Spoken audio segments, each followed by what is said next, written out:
Saudara-saudariku, dimanapun Anda berada, saya Adi Hidayat ingin menyapa dan bermohon kepada Allah Subhanahu wa Ta'ala.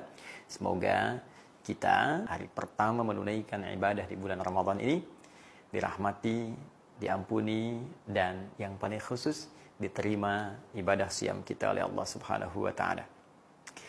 Ramadan adalah bulan yang sangat istimewa. Ibadahnya pun istimewa dan karunia-Nya pun begitu istimewa. Tidak hanya Allah menghadirkan balasan-balasan akhirat yang sangat luar biasa, bahkan menjadikan satu pintu di surga khusus bagi orang yang gemar berpuasa dengan nama Ar-Rayyan itu. Lebih dari itu, ada bonus yang Allah bisa berikan pada setiap orang puasa, khususnya di bulan Ramadan saat ia masih berada di dunia. Bonus ini disampaikan langsung oleh Nabi SAW lewat hadis yang diteruskan oleh sahabat Abdurrahman bin Sakhr atau yang kita kenal dengan Abu Hurairah, tercantum dalam Sahih Al-Bukhari, Kitabus Siyam, nomor hadis yang ke-38. Nabi menyampaikan, "Man shama Ramadhana imanan wahtisaban, ghufira lahu ma taqaddama min dhanbi." Man shama Ramadhana, siapapun yang menunaikan puasa Ramadan. Man itu isim mausul, konjungsi, menunjuk pada satu pelaku, subjek, kadang-kadang ke objek, tapi bentuknya tunggal, sifatnya terbuka. Artinya bisa lelaki, perempuan, tua, muda, semua terbuka. Allah memberikan kesempatan pada setiap personal kita, tanpa kecuali, tanpa batas, sepanjang ia memenuhi kualifikasi untuk menunaikan puasa Ramadan. Apa yang ditawarkan oleh Allah melalui lisan Nabi ini? Pertama, imanan wahtisaban. Tidak semua orang yang puasa, tapi khusus yang menunaikan puasa Ramadannya dengan penuh keimanan dan ketulusan. Kalimat hadisnya, imanan, dia tunaikan puasa itu dengan penuh kekuatan iman. Imanan. Wahtisaban, dan tulus dikerjakan karena Allah Subhanahu wa Ta'ala. Wahtisaban. Saudaraku, apa yang kemudian dimaksudkan lewat hadis ini? Ghufira lahu ma taqaddama min dhanbi. Kata Nabi, orang yang menunaikan puasanya dengan penuh keimanan dan ketulusan karena Allah, maka ia akan mendapatkan bonus saat di dunia, diampuni semua dosa-dosanya yang telah lalu sejak ia mulai baligh sampai dengan di hari itu dia berpuasa. Bayangkan berapa usia kita dari sejak baligh sampai saat ini. Ada yang 30, 40, 50 tahun, lebih daripada itu. Berapa dosa yang sudah pernah diperbuat sampai hari pertama Ramadan ini. Ada berita yang sangat menggembirakan, kata Nabi, dan tentunya ini langsung berita dari Allah Subhanahu wa Ta'ala, disampaikan oleh Rasulullah SAW, siapa yang menunaikan puasanya, benar ditunaikannya karena iman dan ketulusan, maka ia berpotensi digugurkan, diampuni semua dosanya sampai di hari itu dia puasa. Masya Allah. Tapi seperti apa kualifikasi orang yang menunaikan puasa dengan iman dan tulus itu? Ini yang akan saya detilkan. Kita sering bahas bahwa kalimat iman itu seringkali bersanding dengan amal saleh. Iman sering disandingkan dengan amal saleh. Dan ini selalu bergandengan satu dengan yang lainnya. Ya, saya sering sampaikan, iman itu amalan hati. Amalan hati butuh pembuktian. Pembuktiannya lewat pekerjaan anggota tubuh. Pekerjaan disebut dengan amal. Karena ia disupport dengan cahaya iman, maka semua pekerjaan anggota tubuh kita pasti akan mengarah pada yang baik. Baik dalam bimbingan Allah disebut saleh. Karena itu kalau digabungkan pekerjaan dan baik menurut pandangan Allah disebut dengan amal saleh. Ya, orang yang beriman maka cahaya dalam hatinya akan membimbing seluruh tubuhnya untuk mengerjakan amal saleh. Karena itulah dalam Al-Quran sering disandingkan kata iman dengan amal saleh. Wal 'asr innal insana lafi khusr illa alladziina amanu iman wa 'amilus shalihat. Iman bersanding dengan amal saleh. Dalam rumus tafsir, jika ada ayat dalam Al-Quran atau bahkan keterangan Nabi SAW menyebutkan kata iman dalam bentuk apapun. Bisa kata benda kah, kata kerja kah. Jika dia bersanding dengan amal soleh, maka ini struktur dasarnya. Amal soleh sebagai pembuktian dari iman. Tapi jika kata imannya berdiri sendiri, tidak disebutkan amal solehnya, maka ini dimaksudkan amal soleh ini sudah otomatis terkandung dalam kalimat iman ini, sehingga saking diketahuinya tak perlu disebutkan lagi. Orang beriman pasti beramal soleh. Itu yang dimaksudkan. Ya, seperti firman Allah Subhanahu wa taala di Quran surah ke-52 ayat 21. Surah At-Tur ayat 21 Allah firmankan, "Walladzina amanu wattaba'athum dzurriyyatuhum alhaqna bihim dzurriyyatahum wa ma alatnahum min amalihim min syai. Kullu imri'in bima kasaba rahin." Baik, walladzina amanu, dan orang tua yang beriman itu. Tidak disebutkan amal salehnya.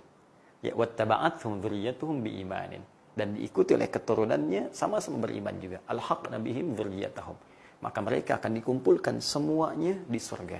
Jadi kalau orang tua beriman, mendidik anaknya beriman juga, dipelihara imannya sampai wafat, mereka semua akan dikumpulkan di surga satu keluarga. Tapi kan syarat masuk surga tidak cukup dengan iman, mesti ada amal soleh. Karena itu kalimat surga pertama di surah kedua Al-Baqarah ayat 25 dibuka dengan iman dan amal soleh. Ya, wabasyiril ladzina amanu iman wa amilus shalihat anna lahum jannatin tajri min tahtihal anhar. Nah, berikan kabar gembira pada orang yang beriman dan membuktikan imannya dengan amal saleh, disiapkan bagi mereka pilihan berbagai surga yang mengalir keindahan-keindahan di bawahnya dan sekitaran-sekitarannya. Nah, karena kalimat-kalimat iman sudah diketahui buktinya lewat amal soleh, amal soleh, amal soleh. Karena itu, jika kalimat imannya berdiri sendiri, amal solehnya tidak disebutkan, maka otomatis yang dimaksudkan iman dan amal soleh. Seperti ayat tadi. Dan para orang tua yang beriman itu dan membuktikan imannya dengan beramal soleh, diikuti anak-anaknya, dijaga itu semua, mereka dikumpulkan dengan iman dan amalnya di surga. Itu maksudnya. Karena itu ujung ayat yang ditutup dengan kalimat wa ma alatnahu min amalihim min syai. Kullu imri'in bima kasaba rahin. Ya, kami tidak akan sia-siakan amal mereka yang dibuktikan lewat bimbingan iman itu. Jika baik, maka iman dan amal itu akan mengumpulkan mereka di surga. Tapi itu tawaran, kata Allah, setiap orang tua bisa memilih apakah ingin mewujudkan itu atau menghadirkan nestapa dan tangisan di kemudian hari. Terkait dengan rumus hadis Nabi tentang puasa Ramadan ini, karena kalimat ini disebutkan iman tunggal tanpa amal solehnya, maka sudah otomatis mencakup kalimat yang tadi saya maksudkan. Imanan, karena itu cara menerjemahkannya, man shoma ramadhana, siapa yang menunaikan puasa Ramadan, siapapun dia, laki-laki, perempuan, sepanjang dia baligh, ya, masuk dalam kualifikasi imanan, dia tunaikan puasanya dengan penuh keimanan. Lalu terjemahkan, dan bukti kuatnya penuhnya iman itu banyak mengerjakan amal soleh dalam puasanya. Ini maksudnya. Ya, karena kalau Anda terjemahkan dengan penuh keimanan saja bisa relatif nanti maknanya. Tapi kalau kita dalami dengan tafsirnya, yang dimaksud dia tunaikan puasanya dengan penuh keimanan, bukti penuh imannya, dia perbanyak amal soleh saat dia menunaikan puasa Ramadannya. Apa yang dia kerjakan? Ya, dia tingkatkan sholatnya. Dari yang tadinya fardu, meningkat tambah dengan sunnahnya. Dari yang tadinya baca Quran, itu pun sedikit, dia tambah. Biasa hari biasa, misalnya 1 halaman, dia tambah sehari sekarang 1 juz. Dia tambah dengan tilawah, dia tambah dengan menghafal. Jarang sedekah, dia buka kemudian untuk sedekah. Karena itu, di bulan Ramadan menariknya, semua pintu amal soleh itu dibuka oleh Allah Subhanahu wa taala, kemudahan bagi kita untuk menunaikannya. Karena itu siapapun saat Ramadan, hatinya lapang untuk bekerja dan beramal soleh. Kalau nggak percaya silakan. Bukankah saat Ramadan kita semakin tergerak meningkatkan ibadah? Pengen sholat sunnah, pengen sedekah, kan? Pengen baca Quran. Itu dimanfaatkan. Allah sudah buka seluas-luasnya.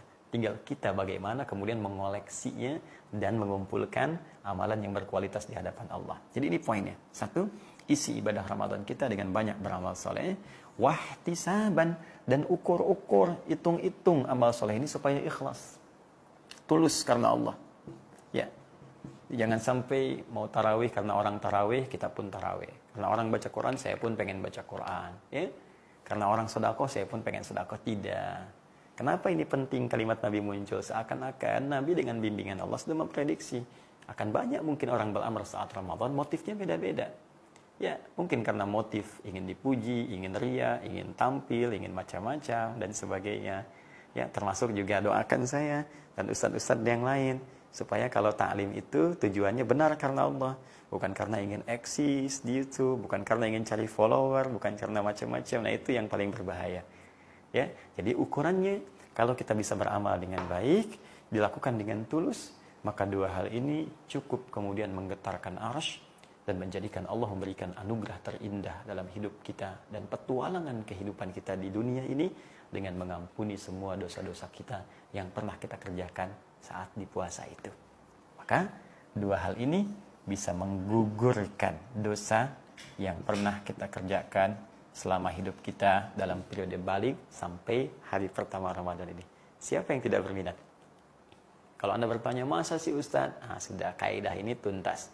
Kalau sudah Allah yang sampaikan, Nabi yang kemudian menyampaikan, menegaskan kembali atas petunjuk Allah itu, maka tidak perlu ada keraguan. La raiba fi, jangan pernah ragukan. Kalau masih Anda ingin logikakan, sederhana teman-teman sekalian, amal soleh ini kan banyak sifatnya. Di Ramadan dilipat gandakan. Yang biasanya 10, jadi dilipat gandakan 10 lagi jadi 100. Ya, karena dilipat gandakan, maka setiap yang kita kerjakan pahalanya lebih banyak.